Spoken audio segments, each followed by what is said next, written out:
Umar bin Al-Khattab merasa gelisah ketika datang kabar secara beruntun tentang serangan licik yang dilancarkan oleh angkatan bersenjata Persia terhadap kaum muslimin. Kemudian, hal itu disusul dengan berita tentang pertempuran Jisr jembatan, di mana 4.000 orang dari kaum muslimin gugur sebagai syuhada dalam waktu sehari.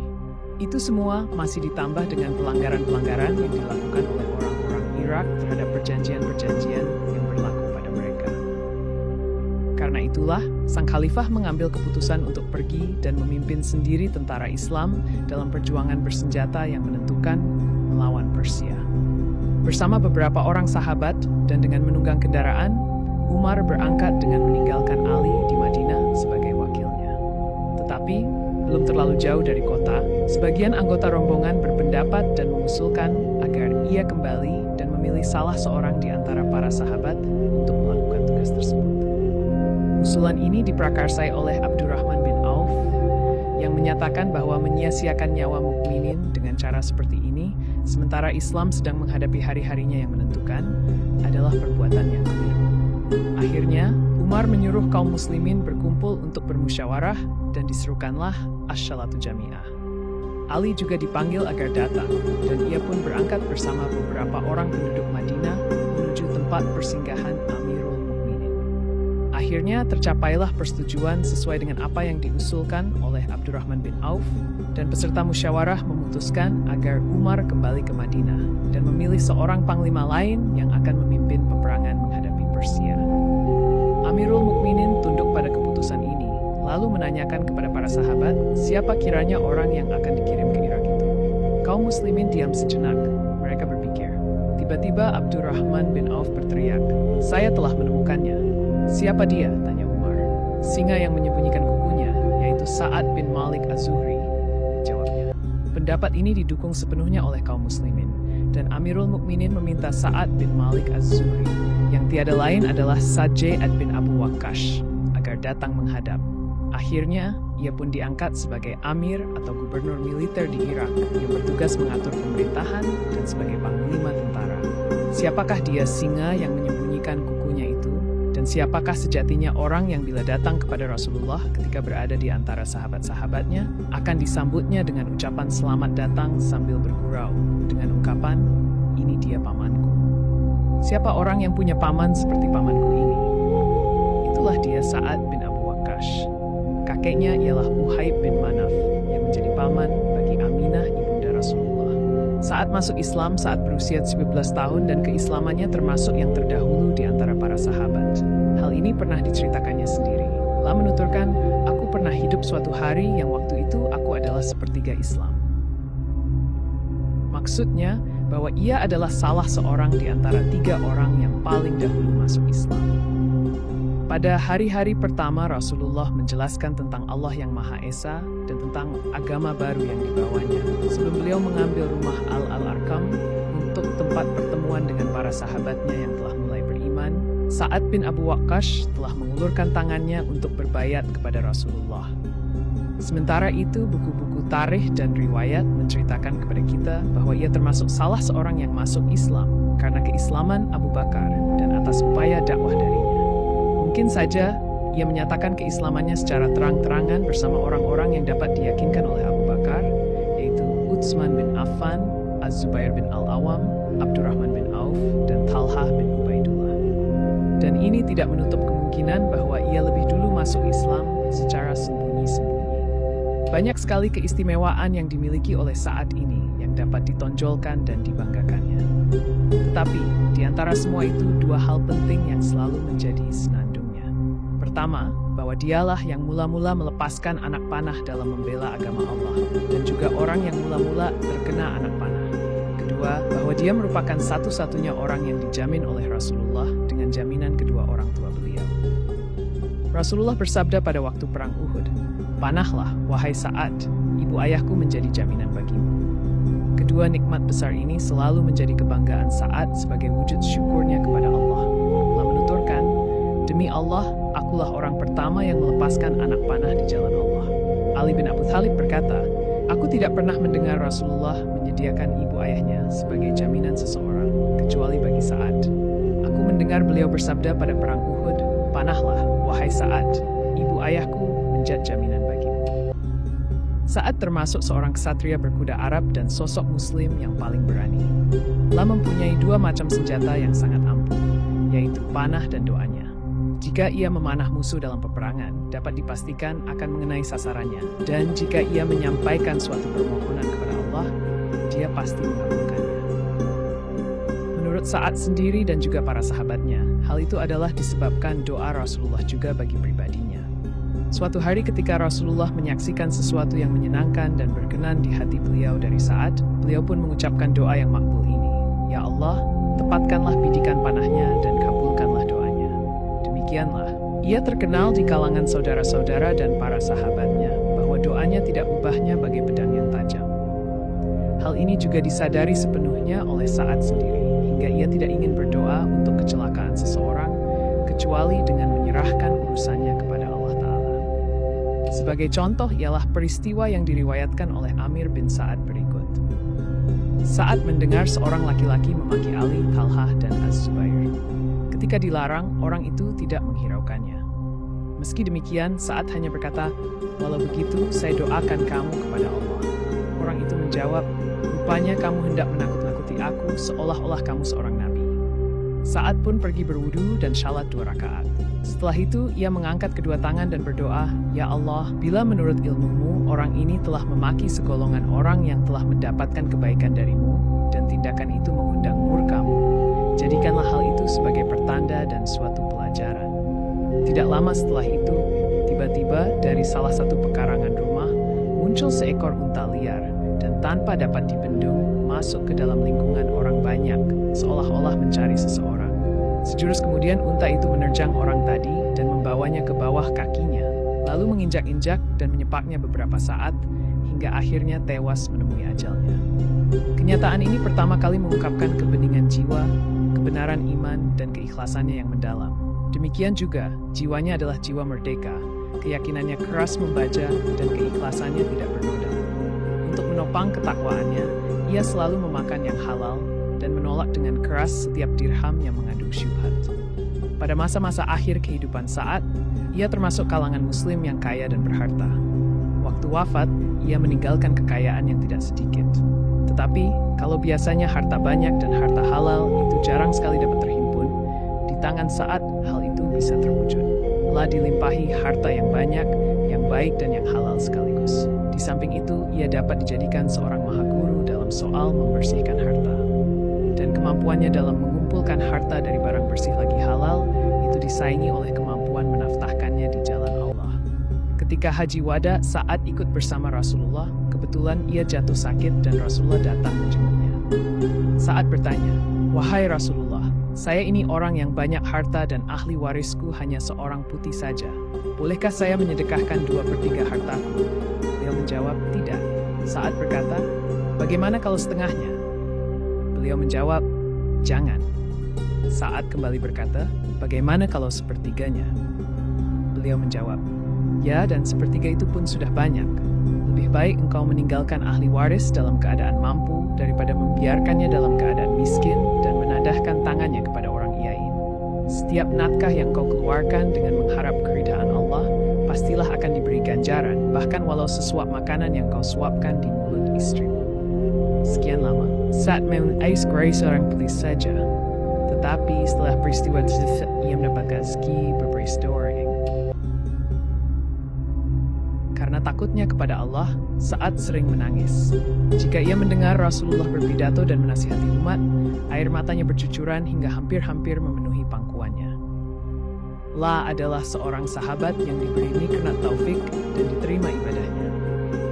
Suatu hari ketika Rasulullah sedang duduk-duduk bersama para sahabat, tiba-tiba beliau menatap dan menajamkan pandangannya ke arah ufuk, bagai seseorang yang sedang menunggu bisikan atau kata-kata rahasia. Kemudian beliau menoleh kepada para sahabat dan bersabda, "Sekarang akan muncul di hadapan kalian seorang penduduk surga." Para sahabat pun melongok kiri kanan dan ke setiap arah untuk melihat siapakah kiranya orang berbahagia dan beruntung mendapatkan taufik dan karunia itu. Tidak lama setelah itu, Sa'ad bin Abu Waqqas muncul di hadapan mereka. Setelah itu, Abdullah bin Amr bin Al-Ash selalu membuntutinya dan memohon dengan sangat agar menunjukkan menunjukkan kepadanya jenis ibadah dan amalan untuk mendekatkan diri kepada Allah yang menyebabkannya berhak menerima ganjaran dan kabar gembira seperti dirinya. Sa'ad menjawab, tak lebih daripada amal ibadah yang biasa kita kerjakan. Hanya saja, aku tidak pernah menaruh dendam atau niat jahat terhadap seorang pun di antara kaum muslimin. Itulah dia singa yang menyembunyikan kukunya. Seperti diungkapkan oleh Abdurrahman bin Auf. Itulah tokoh yang dipilih oleh Umar untuk memimpin pertempuran Qadisiyah yang dahsyat itu.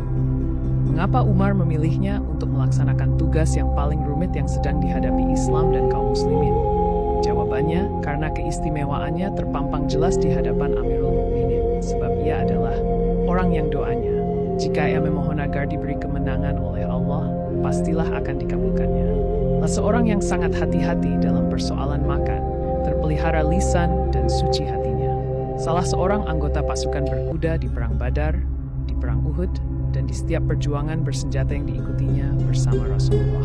Satu lagi yang tidak dapat dilupakan oleh Umar, suatu keistimewaan yang tidak dapat diabaikan, harga, nilai, dan kepentingannya, serta harus dimiliki oleh orang yang hendak melakukan tugas penting, yaitu kekuatan dan ketebalan iman.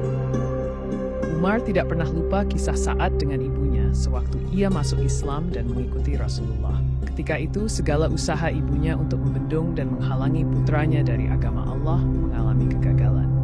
Ditempuhnya segala jalan yang tidak dapat tidak, pasti akan melemahkan semangat Sa'ad dan akan membawanya kembali ke pangkuan agama berhala dan kepada kaum kerabatnya. Wanita itu menyatakan akan mogok makan dan minum sampai Sa'ad bersedia kembali ke agama nenek moyang dan kaumnya. Rencana itu dilaksanakannya dengan tekad yang luar biasa. Ia benar-benar tidak mau menjamah makanan atau minuman apapun hingga hampir menemui ajalnya. Tetapi Sa'ad tidak terpengaruh oleh hal tersebut, bahkan ia tetap pada pendiriannya. La tidak mungkin menjual agama dan keimanannya dengan sesuatu pun, bahkan walau dengan nyawa ibunya sekalipun. Ketika keadaan ibunya telah demikian gawat, beberapa orang keluarganya membawa Sa'ad kepadanya untuk menyaksikannya kali yang terakhir. Dengan hadapan hatinya akan menjadi lunak jika melihat ibunya dalam keadaan sekarat. Sesampainya di sana, Sa'ad menyaksikan suatu pemandangan yang sangat menghancurkan hatinya, seolah-olah dapat menghancurkan baja dan meluluhkan batu karang.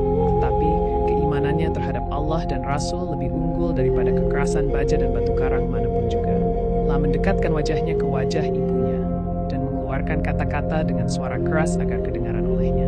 Demi Allah, ketahuilah wahai ibunda, seandainya bunda mempunyai 100 nyawa, lalu ia keluar satu persatu, tidaklah Ananda akan meninggalkan agama ini walau ditebus dengan apapun juga. Maka terserah kepada bunda, apakah bunda akan makan atau tidak. Akhirnya, ibunya menghentikan tekadnya dan turunlah wahyu yang mendukung pendirian Sa'ad. Allah berfirman, dan jika keduanya memaksamu untuk mempersekutukan aku dengan sesuatu yang kau tidak mempunyai ilmu tentang itu, maka janganlah engkau menaati keduanya. Bukankah ini betul-betul singa yang menyembunyikan kukunya? Jika demikian halnya, sangat wajar bila Amirul Mukminin dengan hati tenang memancangkan panji-panji Qadisiyah di tangan kanannya dan mengirimnya untuk menghalau pasukan Persia yang jumlahnya tidak kurang dari 100.000 prajurit yang terlatih dan diperlengkapi dengan senjata dan alat pertahanan yang paling ditakuti dunia waktu itu. Mereka dipimpin oleh otak-otak perang yang paling jempol dan ahli-ahli siasatnya yang paling cerdik dan licik. Saat berangkat memimpin 30.000 mujahid dengan panah dan tombak di tangan masing-masing untuk menghadapi tentara musuh berjumlah besar tersebut. Senjatanya memang hanya panah dan tombak, tetapi dalam dada mereka menyala kemauan dari agama baru yang membuktikan keimanan, kehangatan, serta kerinduan yang luar biasa terhadap maut dan mati syahid. Akhirnya kedua pasukan itu bertemu. Tetapi mereka belum bertempur. Di sana Sa'ad masih menunggu bimbingan dan pengarahan dari Amirul Mukminin Umar. Berikut ini surat Umar yang memerintahkannya agar segera berangkat ke Qadisiyah, yang merupakan pintu gerbang memasuki Persia. Ditancapkannya dalam hatinya kalimat berharga yang semuanya merupakan petunjuk dan cahaya. Wahai Sa'ad bin Wuhaib, janganlah engkau terpedaya di hadapan Allah, hanya karena engkau disebut-sebut sebagai paman dan sahabat Rasulullah. Sungguh, tidak ada kelebihan hubungan keluarga antara seseorang dan Allah kecuali dengan menaatinya. Semua manusia, baik yang terhormat maupun yang rendah posisinya, pada pandangan Allah tidak berbeda. Allah Tuhan mereka, sedangkan mereka hamba-Nya. Mereka memang tidak sama dalam kesehatan, namun akan beroleh karunia yang tersedia di sisi Allah dengan ketaatan. Perhatikanlah segala sesuatu yang pernah kau lihat pada Rasulullah sejak ia diutus sampai meninggalkan Eita. Pegang teguhlah itu, karena itulah yang harus diikuti.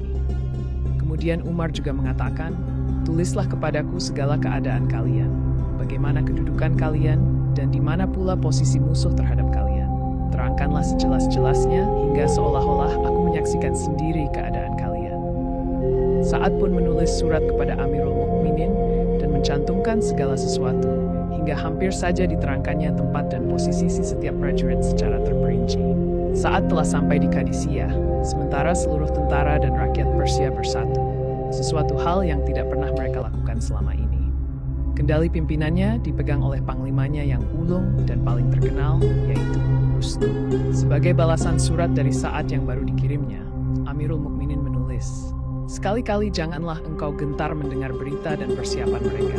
Mintalah pertolongan kepada Allah dan bertawakal kepadanya. Kirimlah sebagai utusan orang-orang yang cerdas dan tabah untuk menyeru mereka ke jalan Allah. Tulislah surat kepadaku setiap hari.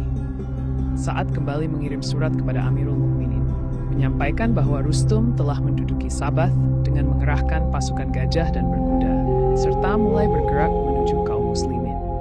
Balasan dari Umar datang yang isinya memberi petunjuk dan menambahkan hati Sa'ad.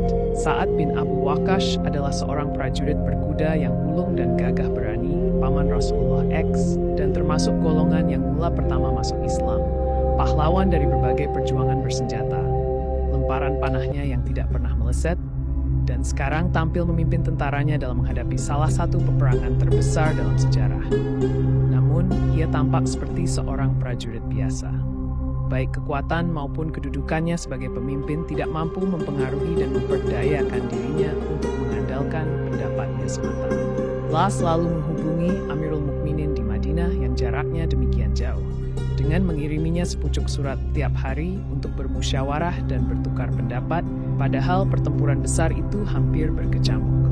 Sebabnya, tidak lain karena Sa'ad sadar sepenuhnya bahwa di Madinah Umar tidaklah mengemukakan pendapatnya semata atau mengambil keputusan seorang diri. Tetapi, ia pasti bermusyawarah dengan orang-orang di sekelilingnya dan sahabat-sahabat utama Rasulullah. Bagaimanapun gawatnya suasana perang, Sa'ad tidak ingin kehilangan berkah dan manfaat musyawarah, baik bagi dirinya maupun bagi tentaranya. Apalagi ia tahu benar bahwa di pusat komando itu pimpinannya langsung dipegang Umar Al-Faruq, pembangkit ilham atau inspirasi agung. Pesan dari Umar dilaksanakan oleh Sa'ad. La mengirim sejumlah orang di antara sahabat-sahabatnya sebagai utusan kepada Rustum, panglima tentara Persia, untuk menyerunya agar beriman kepada Allah dan memeluk Islam. Soal jawab di antara mereka dengan panglima Persia itu berlangsung lama, dan akhirnya mereka tidak diperbolehkan lagi berbicara, karena salah seorang di antara mereka mengatakan, sesungguhnya Allah telah memilih kami untuk membebaskan hamba-hambanya yang dikehendakinya dari pemujaan berhala kepada pengabdian terhadap Allah yang Maha Esa, dari kesempitan dunia kepada keluasannya, dan dari kezaliman pihak penguasa kepada keadilan Islam. Siapa yang bersedia menerima itu dari kami terima pula kesediaannya, dan kami biarkan mereka. Tetapi siapa yang memerangi kami perangi pula mereka, hingga kami mencapai apa yang telah dijanjikan Allah. Apa janji Allah kepada kalian? Tanya Rustum. Surga bagi kami yang mati syahid, dan kemenangan bagi yang masih hidup, jawab seorang juru bicara. Para utusan kembali kepada Sa'ad, sang panglima pasukan Islam, dan menyampaikan bahwa tidak ada pilihan lain selain perang. Air mata Sa'ad berlinang. La berharap seandainya saat pertempuran itu dapat diundurkan atau dimajukan sedikit waktu. Ketika itu, ia sedang sakit parah hingga ia sulit untuk bergerak. Tubuhnya penuh dengan bisul hingga ia tidak dapat duduk, apalagi untuk menaiki punggung kudanya dan terjun ke medan pertempuran yang sengit bersimbah darah.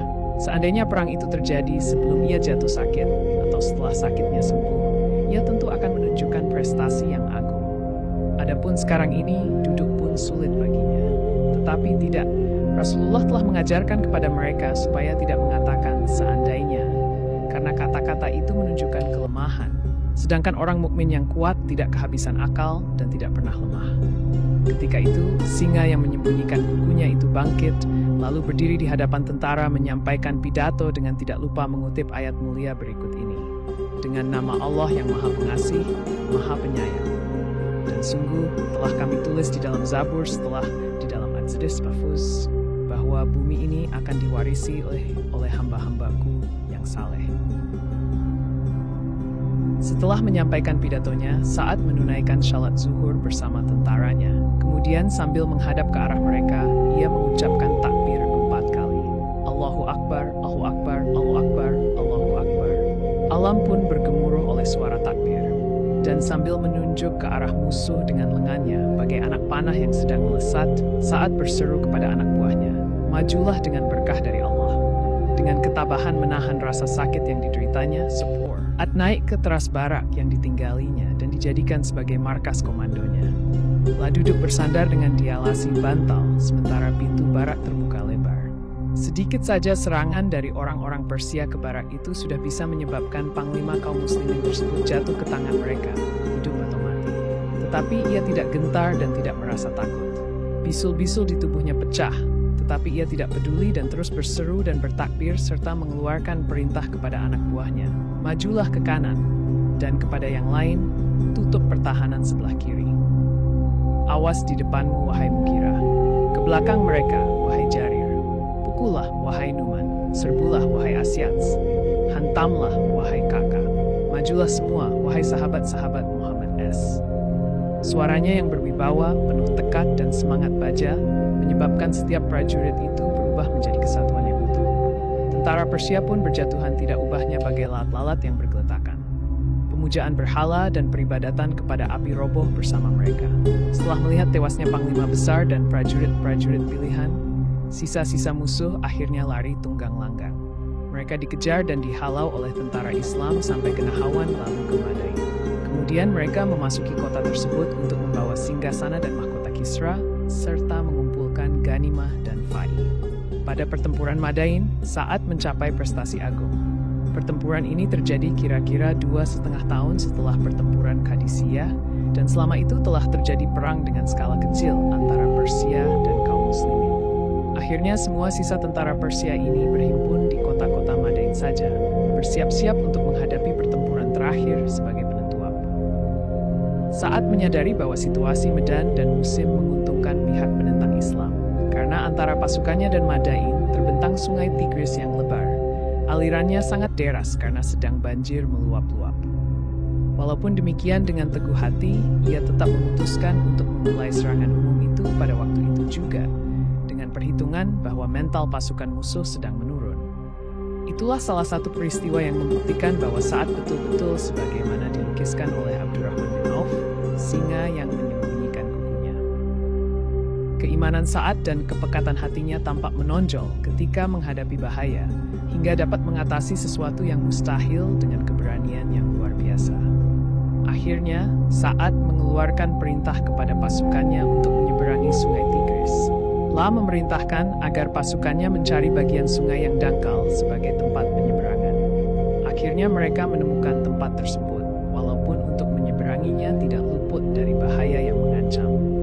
Sebelum tentara memulai penyeberangan, Panglima Besar Sa'ad menyadari pentingnya pengamanan pinggiran seberang sungai yang hendak dicapai, yakni daerah yang masih berada dalam kekuasaan dan pengawasan musuh. Ketika itu Sa'ad membentuk 2 batalion. Pertama, batalion mengerikan, dan mengangkat Ashim bin Amr sebagai komandannya. Dan kedua, batalion mematikan, yang dikomandoi oleh Al-Kakak bin Amr. Tugas kedua batalion ini ialah menyingkap bahaya dan meretas jalan untuk menyiapkan tempat yang aman di seberang sungai, agar induk pasukan yang akan mengiringi mereka dari belakang menyeberang dengan selamat. Dan mereka telah menunaikan tugas itu dengan kemahiran yang menakjubkan. Keberhasilan siasat Sa'ad ketika itu benar-benar membuat para ahli sejarah tercengang. Bahkan bagi Sa'ad bin Abu Waqqas sendiri. Salman Al-Farisi, yang merupakan kawan seperjuangannya dalam pertempuran itu, juga hampir-hampir tidak percaya akan hasil yang telah dicapai. Telah menepukkan kedua belah tangannya karena takjub dan bangga. Salman berkata, "Agama Islam masih baru, tetapi lautan telah dapat mereka taklukkan. sebagaimana halnya daratan telah mereka kuasai. Demi zat yang jiwa Salman di tangannya, sungguh, mereka akan keluar dari Islam berbondong-bondong, sebagaimana mereka telah memasukinya berbondong-bondong. Dan apa yang dikatakan oleh Salman ini benar-benar terjadi. Sebagaimana mereka telah terjun mengarungi sungai Tigris secara berbondong-bondong, mereka pun keluar dan selamat dari sungai itu secara berbondong-bondong, tanpa kehilangan seorang prajurit pun. Bahkan tidak ada satu barang pun yang tercecer, meski hanya seutas tali kekang kuda. Dikisahkan, mangkuk tempat minuman seorang prajurit jatuh ke dalam air. Dia tidak ingin menjadi satu-satunya orang yang kehilangan barang waktu penyeberangan itu. Lapun menyeru kepada rekan-rekannya agar menolongnya untuk mendapatkan barang itu kembali. Tiba-tiba, ombak besar melemparkan mangkuk itu ke dekat rombongan hingga dapat mereka pungut.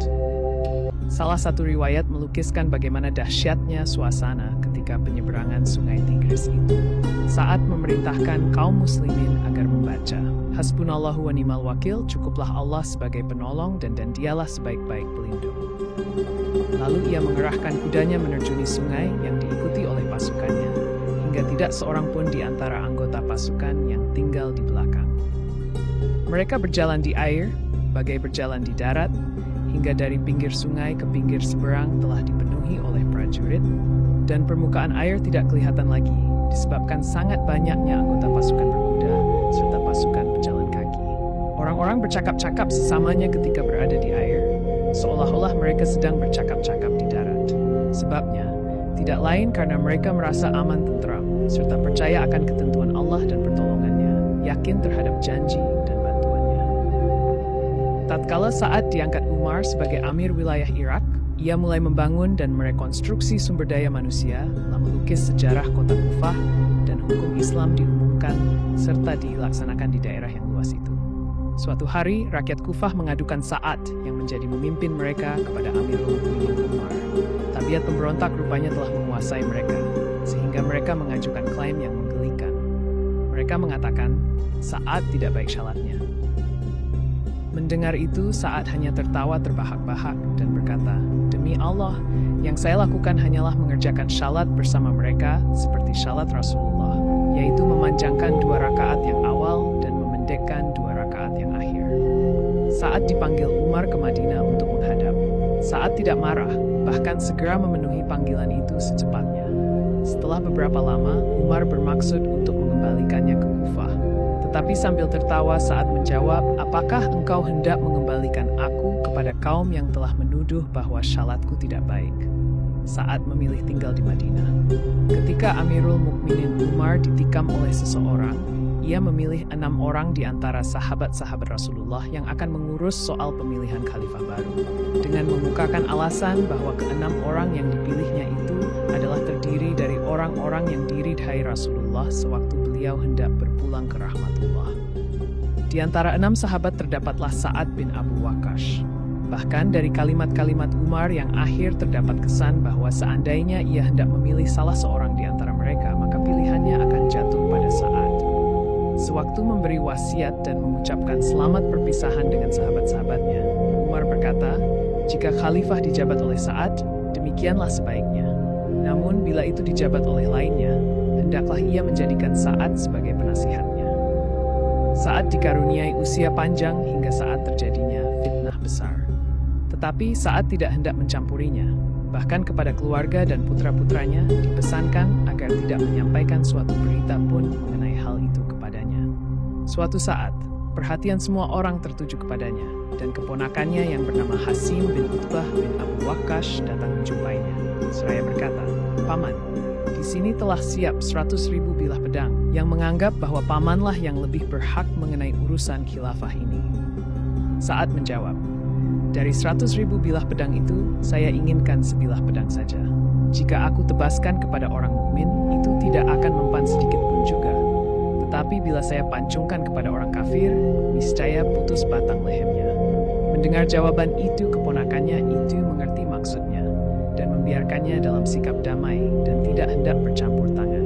Ketika kekhalifahan telah sampai pada giliran Muawiyah dan kendali kekuasaan tergenggam dalam tangannya, Muawiyah bertanya kepada Sa'ad, mengapa Anda tidak ikut berperang di pihak kami?" Sa'ad menjawab, "Aku sedang lewat di suatu tempat yang dilanda angin topan berkabut gelap." Aku pun berkata, wahai saudaraku." Aku kemudian menghentikan kendaraan menunggu jalan terang kembali. Muawiyah berkata, "Bukankah di dalam Al-Quran tidak ada kata-kata, wahai saudaraku?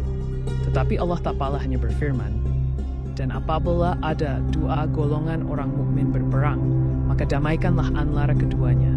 Jika salah satu dart keduanya berbuat zalim terhadap golongan yang lain, maka perangulah yang berbuat zalim itu, sehingga golongan itu kembali kepada perintah Allah. Nah, Anda tidak berada di pihak yang aniaya terhadap pihak yang benar, dan tidak pula berada di pihak yang benar terhadap golongan yang aniaya." Sa'ad menjawab, "Aku tidak hendak memerangi seorang laki-laki," maksudnya Ali, "yang mengenai dirinya Rasulullah pernah bersabda, 'Engkau di sampingku, tidak ubahnya sebenih kedudukan Harun di samping Musa. Hanya saja engkau bukan nabi, karena tidak ada lagi nabi setelah diriku.'"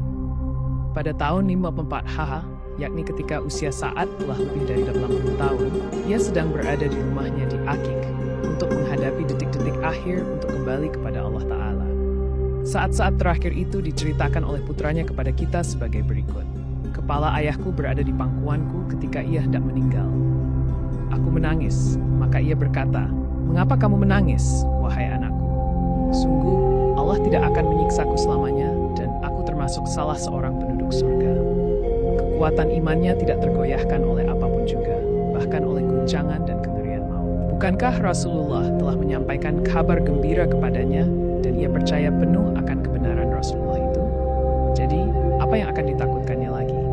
Sungguh, Allah tiada akan menyiksaku, dan sungguh aku termasuk penduduk surga." Hanya saja, Sa'ad ingin menemui Allah dengan membawa kenang-kenangan yang paling manis dan mengharukan, yang telah menghubungkan dengan agamanya dan mempertemukan dengan Rasulnya. Itulah sebabnya ia memberi isyarat ke arah peti simpanannya, yang ketika mereka buka dan keluarkan isinya, ternyata sehelai kain tua yang telah usang dan lapuk. La menyuruh keluarganya agar mengafani mayatnya nanti dengan kain itu. Ketika itu ia berkata, "Aku telah menghadapi orang-orang musyrik waktu perang Badar dengan memakai kain itu, dan telah kusimpan ia sekian lama untuk keperluan pada hari ini." Memang kain usang yang telah lapuk itu tidak dapat dianggap sebagai kain biasa. La adalah panji-panji yang senantiasa berkibar di puncak kehidupan tinggi dan panjang yang dilalui pemiliknya dengan tulus dan beriman, serta gagah berani. Sosok tubuh salah seorang yang terakhir meninggal di antara orang-orang muhajirin ini dipikul di atas pundak orang-orang yang membawanya ke Madinah untuk ditempatkan dengan aman di dekat sekelompok tokoh-tokoh suci di antara para sahabat yang telah mendahuluinya menemui Allah. Dan jasad-jasad mereka yang dipenuhi rasa rindu itu mendapatkan tempatnya di tanah bagi. Selamat jalan, wahai Sa'ad. Selamat jalan, wahai pahlawan Qadisiyah, pembebas Madain dan pemadam api sesembahan di Persia untuk selama-lamanya.